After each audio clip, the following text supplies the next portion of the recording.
자, 보도록 합시다. 자, 우리가 지난 시간에 명사까지 했어요. 그쵸? 자, 명사 부분에서 여러분들이 정말 주의해야 될 게 바로 의적 명사 부분이었기 때문에 그런 부분은 여러분들이 꼭 한 두세 번 이상 꼭꼭 잘 살펴봐야 됩니다. 알겠죠? 자, 오늘은 이제 이어서 대명사에 대해서 한번 살펴보도록 합시다. 알겠습니까?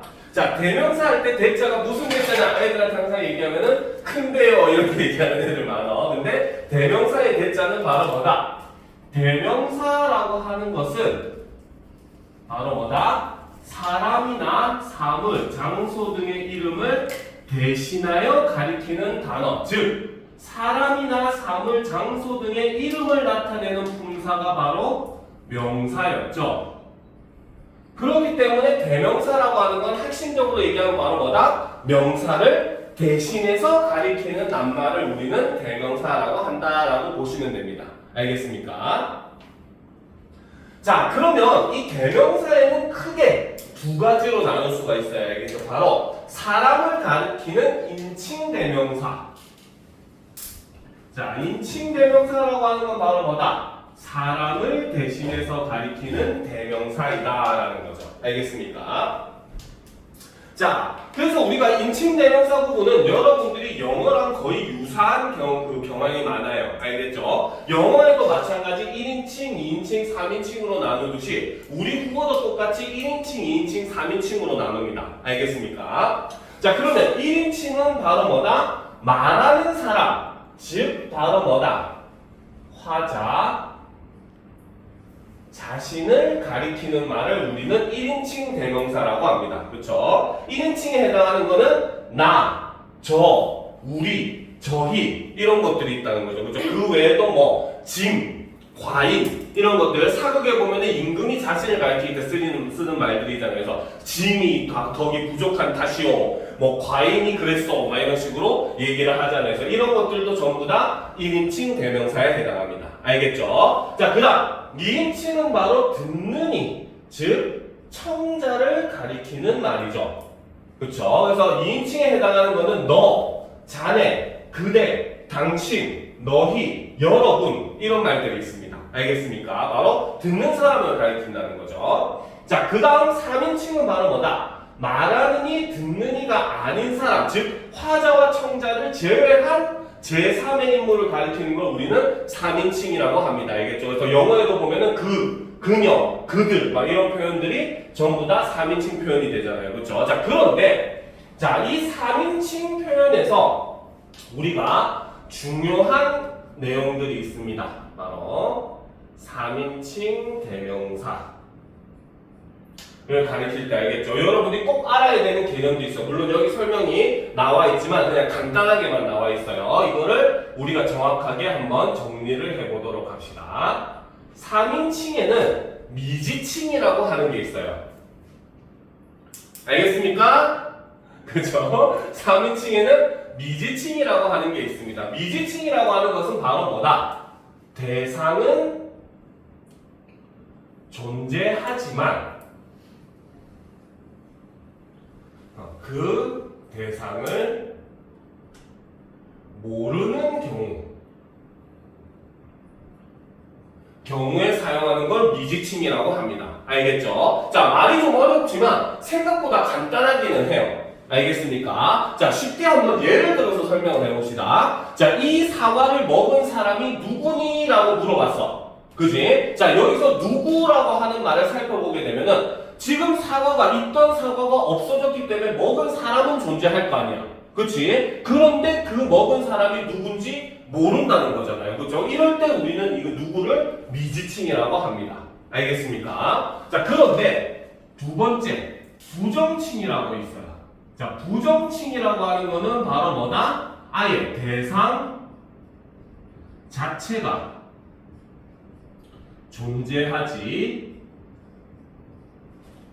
않는 경우, 지금 아예 대상이 없어요. 알겠습니까? 이럴 때 우리는 이걸 부정칭이라고 합니다. 알겠습니까? 자, 예를 들어보면 교실에는 아무도 없었다.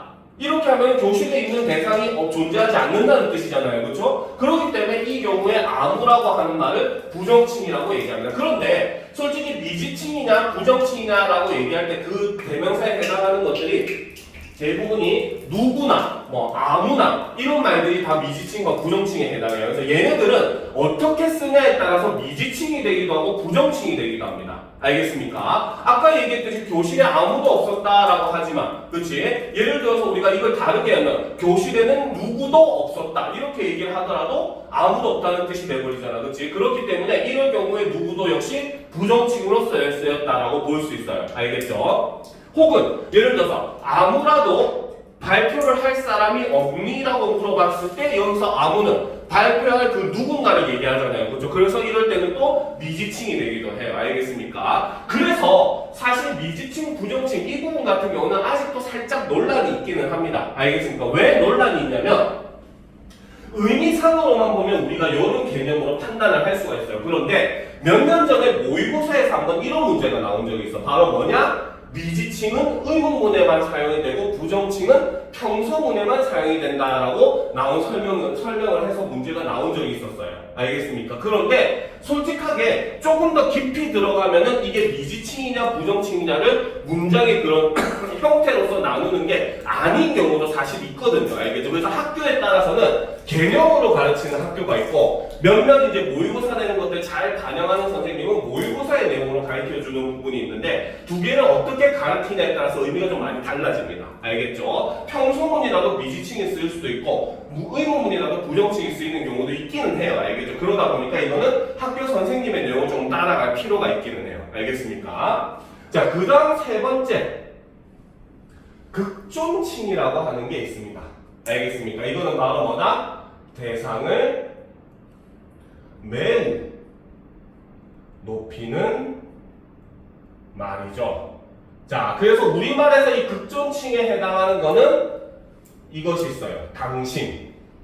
선생님, 2인칭에도 분명 당신이 있었는데요? 그죠? 자, 물론 이런 일이 있으면 안 되겠지만 여러분들 부모님들이 부부싸움을 할 때 당신이 말이야, 당신이 그래서 이렇게 얘기할 때 이 당신은 듣는 사람을 가리키잖아. 그렇지? 이럴 때는 2인칭입니다.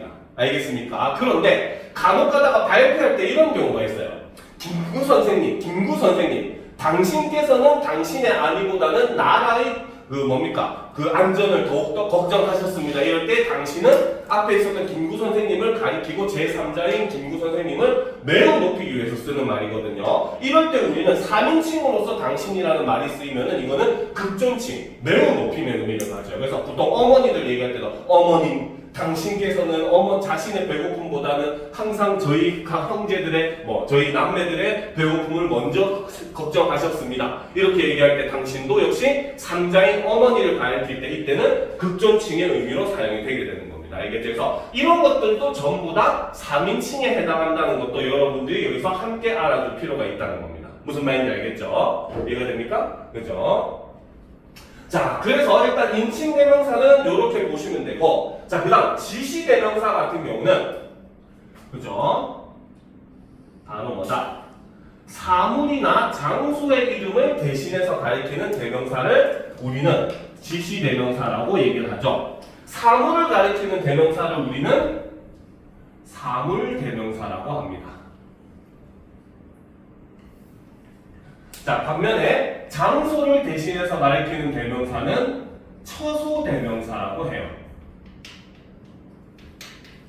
알겠죠? 장소를 다른 말로 처소라고 얘기를 하거든요. 그래서 처소대명사라고 이야기를 합니다. 알겠습니까? 그래서 사람을 나타내는 거, 그렇지 않은 거. 첫 번째로 크게 두 개로 나누고, 사람을 나타내는 거는 1인칭, 2인칭, 3인칭으로. 그죠? 그 다음에 그렇지 않은 거는 사물대명사와 처소대명사로 나뉜다. 이런 것 정도만 여러분들이 알아두면 된다는 거죠. 이해가 됩니까? 그죠? 자, 그 다음으로 넘어가도록 합시다. 그러면 이제 수사로 갑시다.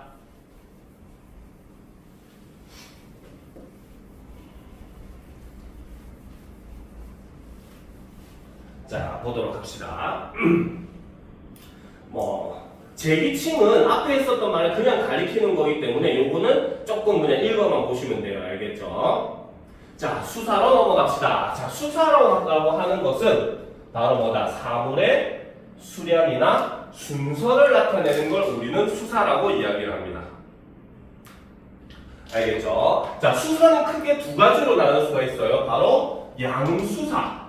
바로 수량을 나타낼 때 우리는 양수사. 사과가 하나, 둘, 셋, 몇 개 있는지를 나타내는 이런 것들은 사과의 양을 나타내는 거잖아요. 그렇지? 이런 걸 우리는 양수사라고 얘기를 해요. 알겠습니까? 자, 그런데 반대로 서수사는 바로 뭐다? 순서를 나타내는 걸 우리는 서수사라고 해요. 그래서 첫째, 둘째, 셋째.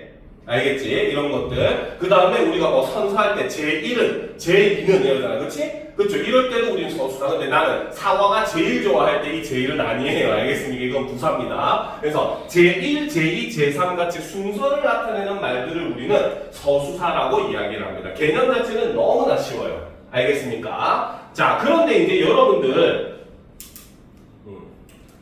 여기 문제 보면은 이 6번 문제는 내가 봤을 때 문제가 좀 잘못되어 있어요. 알겠습니까? 6번 문제는 품사가 다른 게 아니라 가리키는 대상이 다른 하나를 고르면 됩니다. 알겠습니까? 이건 품사가 다르다라고 볼 수는 없는 문제이긴 해요. 알겠죠? 자, 그런데 이제 이걸 보도록 합시다. 자, 이거는 솔직하게 말을 하면은 품사의 통용이라고 볼 수 없습니다. 알겠죠? 요거는 지우세요. 알겠죠? 자, 여러분들이 중학교 때도 한번 품사를 배워본 적이 있을 건데, 품사를 배울 때 여러분들이 제일 많이 헷갈리는 게 바로 뭐냐? 수사와 수관형사를 구분하는 거. 그 다음에 대명사와 지시관형사를 구분하는 거. 요런 것들이 여러분들이 굉장히 힘들 거예요. 알겠습니까? 자, 그런데 이거는 상당히 굉장히 쉬운 방법으로 여러분들이 사실 구분을 할 수 있는 부분이에요. 알겠죠? 자, 바로 무엇이냐? 옆에다 하나 적어 놓도록 합시다. 체언의 조건. 체언이 되기 위해서는 두 가지 조건이 있습니다. 알겠습니까? 자, 첫 번째 조건은 바로 무엇이냐? 바로 형태상 혼자 쓸 수 있어야 합니다. 형태상 혼자 쓰인다는 건 지난 시간에 선생님이 설명했었죠? 앞말과 띄어서 쓴다는 뜻입니다. 알겠습니까? 자, 그래서 체언이 되려면 형태상으로서 앞말과 띄어서야 돼요. 단 조사가 붙는 경우는 제외하고. 알겠습니까? 그런데 솔직하게 얘기를 하면 형태상 혼자 쓰일 수 있는 거는 조사랑 용언을 빼면은 전부 다 해당되기는 해요. 알겠죠? 그러면 진짜 중요한 조건은 바로 요거죠. 바로 뭐다? 조사, 특히 격조사의 꾸밈을 받을 수 있어야 합니다.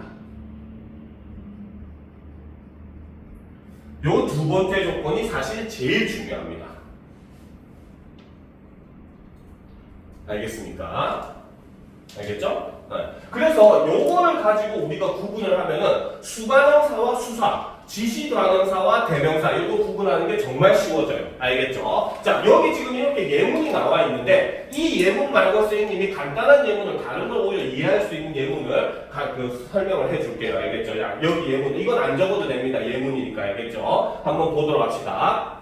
자, 사과 하나를 먹었다. 이런 문장이 있고 사과 한 개를 먹었다. 이런 문장, 두 개의 문장이 있다고 보세요. 일단 의미상으로 보면 두 개의 문장의 의미는 똑같아요. 그죠? 자, 그런데 일단 이거를 우리가 들어가기 전에 단어의 개수를 우리가 먼저 한번 볼 필요가 있는데 우리가 기본적으로 띄어쓰기를 기준으로 한번 살펴봅시다. 알겠죠? 자, 첫 번째 문장은 띄어쓰기라면 어떻게 띄었어? 사과 하나를 먹었다. 이렇게 띄어쓰잖아요. 그렇죠? 그런데 두 번째 문장은 사과 한 개를 먹었다. 이미 띄어쓰기 숫자가 다릅니다. 그 말은 이 꼴 바로 뭐다? 낱말의 개수가 다르다는 걸 의미합니다. 무슨 말인지 알겠죠? 자, 그리고 첫 번째 문장에서 하나라는 말을 보게 되면은 옆에 를이라고 하는 조사가 붙어 있는 모습을 볼 수가 있어요. 그렇죠? 그렇기 때문에 여기서 쓰인 하나라고 하는 낱말은 바로 뭐다? 수사라는 겁니다. 알겠습니까? 자, 그런데 그러면 이 한이라고 하는 말도 수사일까 아닐까를 구분해 보려면은 수사는 기본적으로 체언에 속합니다. 알겠습니까? 그렇기 때문에 체언이 해당하려면은 조사가 붙을 수 있어야 된다는 거예요. 알겠죠? 자, 그러면 한 뒤에 조사를 붙여봅시다. 사과 한 개를 먹었다. 사과 한을 개를 먹었다. 그치? 사과 한이다 개를 먹었다. 전부 다 불가능하다는 거죠. 한도 개를 먹었다. 한만 개를 먹었다. 다 불가능한 겁니다. 무슨 말인지 알겠죠? 그렇기 때문에 이 경우에 한이라고 하는 낱말은 바로 뭐다? 수를 나타내는 관형사이다. 그렇죠? 바로 조사의 꾸밈을 받을 수 없기 때문이다 라고 생각하시면 되는 겁니다. 알겠죠? 즉 바로 뭐다? 수사와 수관형사를 구분하는 가장 큰 기준은 바로 뭐다? 조사가 붙을 수 있느냐 없느냐라는 거죠. 요거 하나만 기억하면 여러분들이 수사랑 수관형사랑 헷갈릴 이유가 하나도 없습니다. 알겠습니까? 구분하기 굉장히 쉬워져요. 알겠습니까? 자, 그럼 이제 이런 것들을 구분하는 관계원으로 넘어가도록 합시다. 알겠죠? 자, 관계원. 자, 보도록 합시다. 자, 관계원이라고 하는 것은 바로 뭐다? 자, 관계원이라고 하는 것은 자, 관계원이라고 하는 건 주로 체언 뒤에 붙어서 이것이 바로 뭐다? 관계원의 위치가 되는 거죠. 그렇죠? 그래서 주로 체언의 뒤에 붙습니다. 물론 보조사 같은 경우는 체언이나 상관없이 붙기도 하기는 해요. 알겠죠? 자, 그런데 하는 역할은 두 가지가 있다는 거죠. 바로 다양한 문법적 관계를 나타내거나 이게 바로 관계원의 역할 첫 번째가 됩니다. 알겠죠? 네. 올려줘. 추워? 자, 그 다음 두 번째는 바로 뭐다? 문장에 특별한 의미를 더해주는 것. 이것이 바로 역할 두 번째가 되겠죠. 자, 이렇게 역할이 두 개로 나뉜다는 것은 당연히 종류도 두 개로 나뉜다라고 생각을 하시면 됩니다. 알겠습니까? 자, 그래서 우리 국어에서 관계원에 해당하는 것은 오직 조사밖에 없다는 거죠. 알겠죠? 자, 그러면 뭐도 합시다. 조사는 다음과 같은 특징이 있다. 첫 번째는 홀로 쓰이지 못하지만 바로 뭐다? 앞말에 쉽게 분리할 수 있기 때문에 단어로 인정합니다. 이게 굉장히 중요해요. 조사는 단어로 인정합니다. 알겠습니까? 자, 그 다음 두 번째. 서술격 조사이다를 제외하고는 활용하지 않는 불변어라는 거죠. 그러니까 조사 관계원에는 대부분은 불변어인데 서술격 조사이다 한 놈만 형태가 변하는 가변어라는 겁니다. 알겠습니까? 자, 그리고 여러 개의 조사가 한꺼번에 결합하기도 한다는 거죠. 그쵸? 자, 이 경우는 옆에다 하나 써놓읍시다. 알겠죠? 이 경우는 격조사가 제일 마지막에 붙습니다.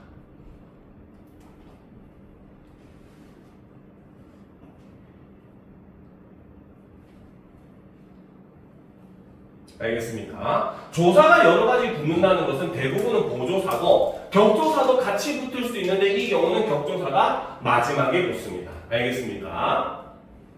자, 마지막으로 이제 뭐다? 생략이 쉬운 편이다. 요것 때문에 조사를 단어로 인정하는 거예요. 생략을 해도 문장의 의미 변화가 없다는 거죠. 알겠습니까? 그래서 예를 들어서 나는 사과를 먹었다라고 하는 문장이 있다고 해도 나 사과 먹었어. 이렇게 해도 의미가 전혀 변함이 없잖아요. 그렇죠? 그래서 조사는 쉽게 생략이 가능하다는 겁니다. 알겠죠? 자, 그런데 사실 이 관계형, 특히 이 조사라고 하는 거는 우리 국어의 큰 특징 중에 하나인데, 자, 이 조사가 있기 때문에 옆에 하나 적어 놓읍시다. 그렇죠? 바로 뭐다? 우리말에는 에서는 조사 때문에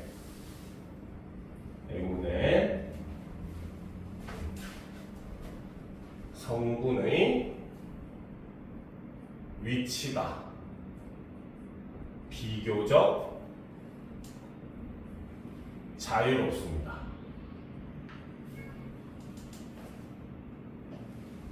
알겠습니까? 우리말은 조사가 있어가지고 얘가 너는 뭐 주어의 역할에 너는 목적어 역할에 다 결정을 해주는 거야. 알겠죠? 그러니까 위치가 굳이 꼭 주어가 앞에 오고 목적어 뒤에 오고 할 필요가 없다는 거예요.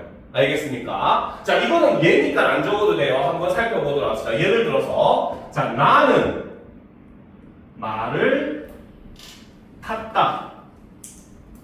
자, 이런 문장이 있다고 봤을 때, 그치? 주어와 목적어의 위치를 바꿔보면은, 나는 탔다. 이렇게 하더라도 의미에는 변화가 있어요, 없어요? 없잖아. 똑같이 내가 말을 탄 거잖아. 그치? 그런데 영어는, 여러분들 영어 시간에 배워야 알겠지만, 영어는 조사가 없어요. 그쵸? 그러다 보니까 영어는 위치가 중요해요. 위치가 그 말의 성분을 결정을 합니다. 그쵸? 그래서, 예를 들어서 이 말을 그대로 영어로 해석하면은, I ride a horse. 이렇게 되겠지만, 그치? 요거를 문장으로 하면 어떻게 해야 돼? 이렇게 위치, 주어와 목적어의 위치를 바꾸게 되면은, a horse rides me. 말이 나를 타게 되는 거야. 그치? 의미가 완전히 다른 말로 변해버리죠. 그쵸? 그러니까 영어는 위치가 그만큼 중요한 겁니다. 조사가 없기 때문에. 알겠죠? 그런데 우리말은 이 조사라고 하는 친구가 있어가지고 비교적 다른 말에 비해서는 뭡니까? 성분들의 위치가 자유로운 편이다라는 거 여러분들이 알아둘 필요가 있습니다. 알겠습니까? 자, 그러면 이제 본격적으로 여기 다 적었죠? 이건 안 적어도 되고 다 적었죠? 자, 본격적으로 그러면 조사에 대해서 한번 살펴보도록 합시다. 자, 첫 번째 조사가 바로 이 격조사입니다. 이게 굉장히 중요하죠. 그렇죠? 자, 격조사라고 하는 것은 바로 뭐다?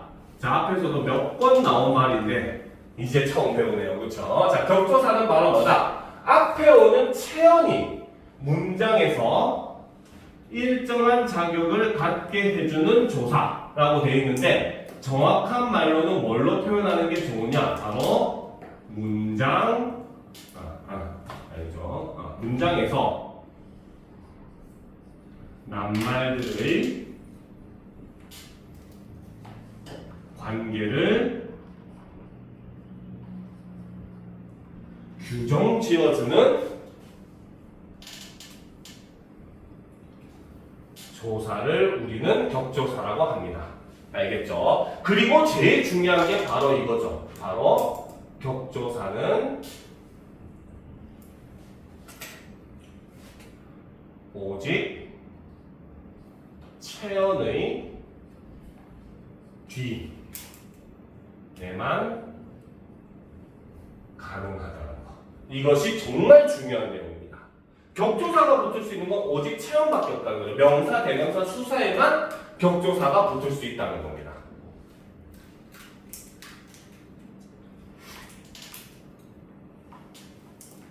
알겠습니까?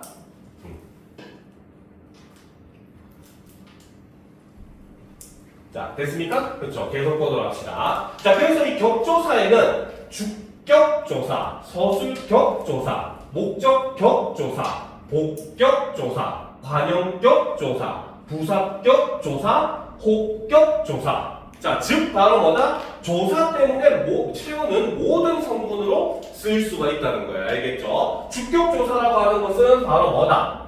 앞에 체온이 주체가 되게 만들어주는 것. 즉 주어에 사용되는 조사를 우리는 주격조사라고 이야기합니다. 알겠죠? 자, 여러분들이 물론 에서 같은 경우는 솔직하게 얘기하면 일반적으로는 부사격 조사기는 해요. 근데 우리나라 같은 경우는 조금 희한하게 부사격 조사도 주격 조사처럼 쓰이기도 합니다. 알겠죠? 예를 들어보면 여기 예가 나와 있죠. 서울시에서 광장을 만들었다 하면 만든 사람이 바로 만든 주체가 서울시잖아. 그렇지? 그럼 여기서 에서가 주격조사가 되어버리는 거야. 알겠죠? 그런데 우리는 서울시에서 머물렀다 하면 여기서 서울시에서는 장소를 나타내는 부사어가 되거든요. 그래서 이때는 또 부사격 조사가 돼요. 이거는 에서는 주격 조사라고 보지 말고 일단 기본적으로는 부사격 조사인데 사용에 따라서 주격 조사라도 가능하다. 요 정도로 이해하는 게 훨씬 좋습니다. 알겠죠? 핵심적인 주격 조사에 해당하는 거는 이가입니다. 알겠습니까? 깨서는 높임의 의미를 나타내죠. 그렇죠? 자, 여러분들이 흔히 하는 착각 중에 바로 뭐냐? 선생님, 선생님이 여러분한테 얘들아 주격조사 뭐야? 라고 물어보면 애들이 항상 대답하죠. 은는 이가요. 은는은 주격조사가 아닙니다. 알겠습니까? 자, 여기다 하나 적어 놓도록 합시다. 바로 은는은 주격조사가 아닙니다. 얘는 보조사입니다. 이거는 착각하시면 안 돼요. 자, 이거는 이제 뒤에 보조사 할 때 선생님이 설명을 해주도록 하겠습니다. 알겠죠? 됐습니까? 자, 그 다음 서술격 조사는 바로 뭐다? 조사가 이제 체언이 서술어로 쓰이게 해주는 거 서술격 조사거든요. 바로 체언을 서술어가 되게 만들어준다는 거죠. 자, 그래서 옆에다 하나 씁시다. 바로 조사 중 유일하게 형태가 변합니다. 바로 가변어에 속한다는 거죠. 그래서 이다가 인, 이고, 이지만, 이어도 이런 식으로 형태가 변화를 할 수가 있다는 겁니다. 알겠습니까? 자, 그 다음 을을 같은 경우가 바로 목적격 조사죠. 바로 행위의 대상이 되게 만드는 걸 우리는 목적격 조사라고 이야기합니다. 알겠습니까? 자, 그 다음 복격 조사는, 자, 여러분들이 이제 이 보어라고 하는 개념은 국어에서 좀 잘 알아둬야 돼요. 자, 보어는 바로 뭐다? 서술어, 되다, 아니다 앞에서 서술어의 의미를 보충해 주는 것을 성분을 우리는 보어라고 이야기합니다. 알겠습니까? 그 말은 거꾸로 얘기하면 우리 국어에서 보어를 취하는 서술어는 딱 두 개, 되다와 아니다밖에 없다는 거예요. 알겠습니까? 이거는, 이 내용은 여러분들 굉장히 잘 알아둬야 돼요. 왜? 나중에 문장을 할 때도 이게 굉장히 여러분들 헷갈리게 만드는 요소로서 등장을 합니다. 알겠습니까? 문장 성분 얘기할 때. 알겠죠? 그래서 보어라고 하는 건 서술어 되다 아니다만 취할 수 있다는 거, 이게 굉장히 중요하다는 겁니다. 알겠습니까? 그래서 형태상으로만 보면 주격조사랑 똑같아요. 알겠습니까? 똑같은데 뒤에 있는 서술어가 무엇이냐에 따라서 주어가 될 수도 있고 보어가 될 수도 있다는 거, 여러분들이 잘 이해를 해줘야 되는 겁니다. 알겠습니까? 자, 예문으로 우리가 설명하면, 자, 나는 고등학생이 되었다라고 했을 때 이때 주어는 나는이라는 걸 알 수가 있어. 그치? 된 사람이 나잖아. 그치? 그런데 내가 된 게 뭐다? 고등학생이 되었잖아요. 그렇죠? 그럼 이때 고등학생이가 그 뭡니까? 보호가 된다는 거예요. 알겠죠? 그런데 이런 경우가 있어. 할머니께서는 귀가 밝으시다. 자, 여기서 보면 할머니께서는 이 주어라는 건 이 눈치를 챌 수 있어. 그치? 근데 밝으시다 앞에 귀가라는 말이 또 왔잖아요. 그렇죠? 근데 밝다라는 말은 되다나 아니다가 아니잖아. 보호를 취할 수 있는 말이 아니에요. 그렇죠? 그렇기 때문에 이때 귀가도 역시 똑같이 주어라고 생각을 하면 됩니다. 알겠습니까? 그래서 이가가 붙으면은 주어나 보호인데 보호를 취할 수 있는 서술어는 되다 아니다밖에 없으니까 그 이외의 서술어는 차라리 주어가 두 개인 경우라고 보셔야 된다는 거예요. 무슨 말인지 알겠습니까? 자, 그다음 관형격 조사는 의가 됩니다. 알겠죠? 그래서 체언을 관형어가 되게 만들어주는데, 자, 여기서 이제 특이한 점은 바로 뭐냐면 관형격 조사는 생략되는 경우가 굉장히 다른 거에 비해서 더 많아요. 우리나라 말에서는 의라는 말이 사실은 자주 쓰는 말이 아닙니다. 알겠습니까? 알겠죠? 자, 그래서 우리는 보통 우리 학교라고 얘기하면 사실은 무슨 뜻이야? 원래는 우리라는 말이 학교를 꾸며주잖아요. 그래서 정확하게 표현하면 우리의 학교라고 해야 되는데 의가 생략되는 경우가 굉장히 많아요. 그래서 철수 가방, 그렇죠? 민수책 이렇게 하잖아, 그렇지? 이런 것들에서 우리 국어는 의 같은 경우 사실 굉장히 생략을 많이 합니다.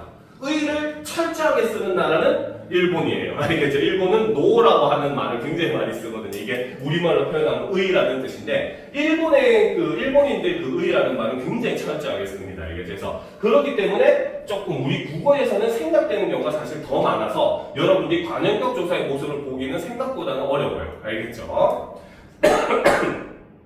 자, 부사격 조사는 말 그대로 체온을 부사어가 되게 만들어주는데, 자, 요 경우는 사실 이것보다도 굉장히 많아요. 부사격 조사는. 알겠죠? 그래서 여러분들이 부사격 조사를 약간 좀 감으로 느낄 필요가 있기는 합니다. 알겠습니까? 자, 특히나 여기서 와와 나, 보다 같은 경우는 하나 적어 놓읍시다. 얘는 비교 부사격 조사다. 어떤 대상과 비교하는 내용이에요. 알겠습니까? 와와 같은 경우는 이런 경우가 있죠. 나는 엄마와 닮았다. 그래서 엄마와 나를 비교해가지고 비슷하니까 닮았다고 표현한 거잖아. 그치? 이때 와와가 비교 부사격 조사예요. 알겠죠? 보다 같은 경우는 이거죠. 나는 너보다 축구를 더 잘해. 이렇게 얘기했을 때 바로 너와 나를 비교한 내용이잖아. 그치? 이런 걸 우리는 비교 부사격 조사다라고 얘기를 합니다. 알겠죠? 자, 혹격 조사는 말 그대로 부르는 말입니다. 알겠죠? 이걸 통해서 우리는 감탄사, 감탄사란다. 독립어로 만들어주죠. 그래서 체언을 부름의 자리에 놓이게 하여 독립어가 되게 만들어주는 걸 우리는 혹격조사라고 해요. 그래서 대표적인 게 누구누구야, 철수야 이렇게 부를 때 우리는 이런 건 야가 혹격조사입니다. 사람 이름 뒤에 붙는 건. 알겠죠? 자, 그러면 다음으로 넘어가도록 합시다. 자, 바로 보조사로 이제 한번 보도록 합시다. 자, 보조사 같은 경우는 여기까지 다 적었습니까? 지워도 되겠죠? 지우스 다 적었어? 그치? 자, 지워도 되겠죠? 자, 보조사 같은 경우는 자, 바로 앞말에 특별한 의미를 더해주는 조사를 우리는 보조사라고 이야기합니다. 알겠습니까? 그래서 이 보조사 같은 경우는 바로 뭐다?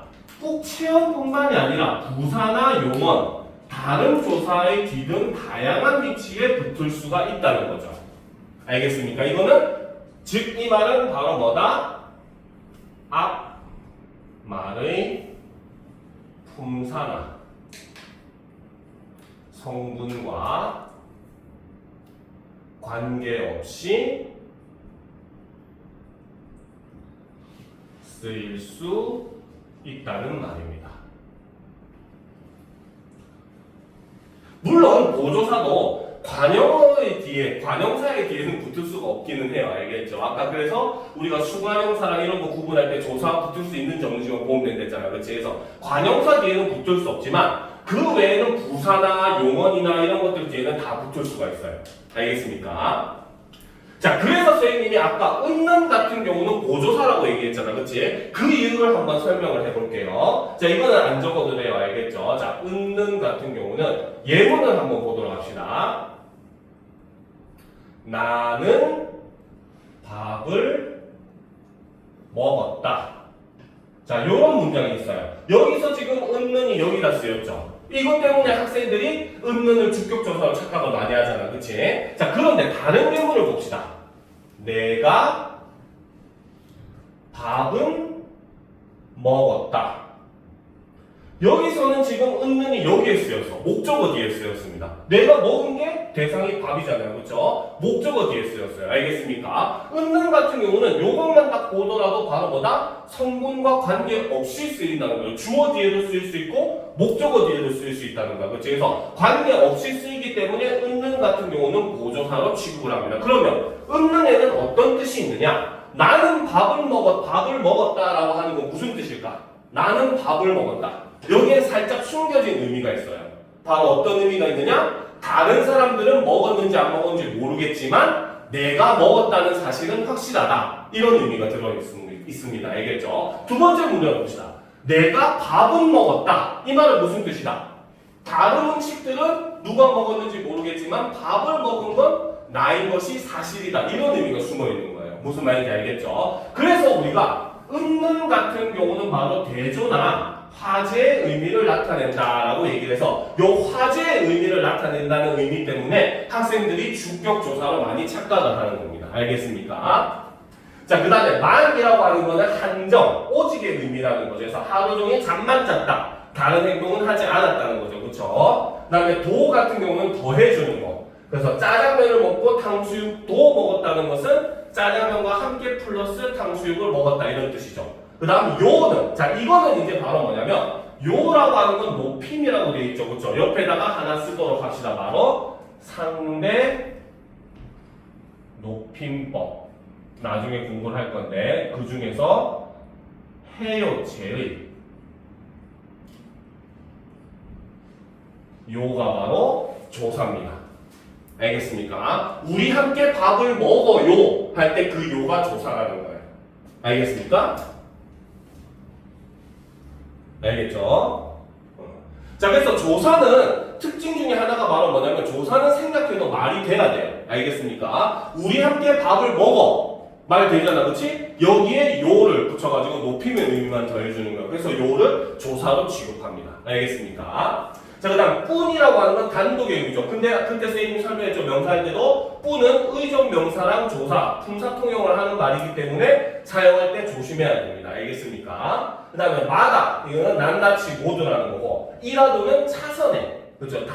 그 다음으로 좋은 거고, 까지는 이제 범위의 끝, 그 다음에 포함된 것에 더해주는 이런 의미를 가지고 있다는 거 알아둘 필요가 있다는 겁니다. 무슨 말인지 알겠습니까?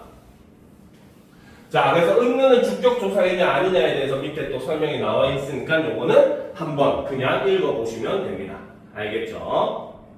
자, 그런데 솔직하게 얘기를 하면 접속조사 같은 경우는 크게 중요하진 않아요. 알겠죠? 요즘은 접속조사를 대부분 그냥 부사격 조사로 취급을 합니다. 알겠습니까? 이어주는 의미로. 알겠죠? 자, 접속조사는 2개 이상의 단어를 같은 자격으로 이어주는 조사를 접속조사라고 얘기를 하죠.